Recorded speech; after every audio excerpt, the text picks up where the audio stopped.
সংকটের সমাধান একটাই, সেটা হলো যে অতি দ্রুত নির্বাচন। আমরা সরকারকে তার লক্ষ্য স্থির করার জন্য বলছি। জনাব শাহাদাত হোসেন সেলিম, এই সমাধান আমরা পুলিশ প্রশাসন সরকারের সমালোচনা করছি, রাজনৈতিক উপায়ে কি কোনো সমাধান আনা সম্ভব? না, রাজনীতিবিদরা ক্ষমতা থাকলে তো রাজনৈতিক উপায়ে এটা সমাধান করা সম্ভব।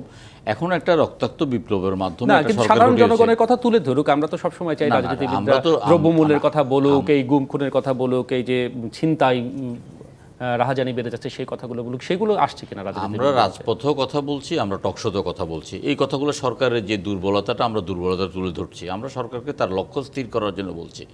আমরা সরকারকে বলছি যে আপনারা সক্রিয় হন, আরও দৃশ্যমান হন, এবং আপনারা আরও কঠোর হন এবং কঠিনভাবে আপনারা সরকার পরিচালনা করেন।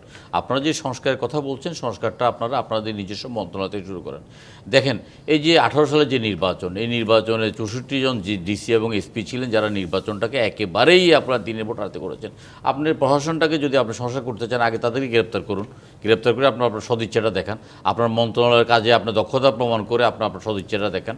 এখন এখানে যে কথাটা হলো যে সরকারের লক্ষ্যটা যদি ভিন্ন খাতে প্রবাহিত হয়, যেটা আমরা আশঙ্কা করছি যে সরকারের কোনো কোনো উপদেষ্টা যেভাবে রাজনীতিবিদদেরকে হেয় প্রতিপন্ন করে কথা বলছে, এবং কোনো কোনো উপদেষ্টা একটা কিংস পার্টি করে এবং কিংস পার্টির মাধ্যমে আপনার ক্ষমতাকে প্রলম্বিত করার জন্য নির্বাচনটাকে প্রলম্বিত করছে, এতে সংকটে আরও গভীর ঘনীভূত হবে, সমাধান হবে না।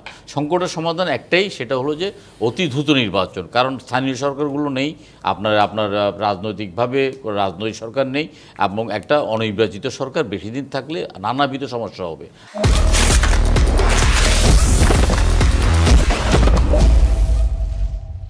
আমার মনে হয় সরকার যদি সদিচ্ছা থাকে এবং কোনো ধরনের কিংস পার্টি করে যদি রাজনীতিটাকে কলুষিত না করে আপনার একটা গণতান্ত্রিক পদ্ধতিতে জনগণের ভোটে জনগণ তার নির্বাচিত প্রতিনিধিকে রাষ্ট্র পরিচালনার দায়িত্ব দেবে, এই মতবাদে যদি সরকার বিশ্বাস করে, তাহলে জুন মাসের মধ্যেই নির্বাচনটা দিয়ে দেওয়া সম্ভব। আর দ্বিতীয়ত কথা হলো যে সরকারের যে সমস্ত উইংস আছে, এই উইংসগুলোকে আরও কার্যকর ভূমিকা পালন করতে হবে। এখানে পুলিশের চরম দুর্বলতা, এবং পাশাপাশি যেটা আমি প্রথমে বলেছি যে পুলিশের দুর্বলতার পাশাপাশি আপনার সেনাবাহিনী এখানে বদনাম হচ্ছে, কারণ তারা মাঠে আছেন, তারা আপনার দায়িত্ব নিয়ে এবং ম্যাজিস্ট্রেটি পাওয়ার নিয়ে মাঠে থাকার পরও কিন্তু আইনশৃঙ্খলার উন্নতি না হওয়াটা আমাদের জন্য একটা অশনি সংকেত।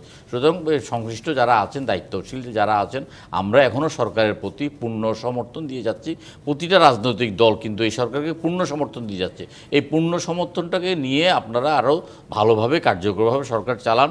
দ্রব্যমূল্যের ঊর্ধ্বগতি আপনারা মানুষের নাবিশ্বাস হয়ে যাচ্ছে, আপনার ট্রাফিক ব্যবস্থা একেবারেই ভেঙে পড়েছে, আপনি এইসব ব্যাপার নিয়ে কিছু করেন। যেমন আপনার ওই যে যোগাযোগ উপদেষ্টা, উনি একটা কাজ করেছেন, উনি আপনার মেট্রো রেলটা দ্রুত চালু করেছেন।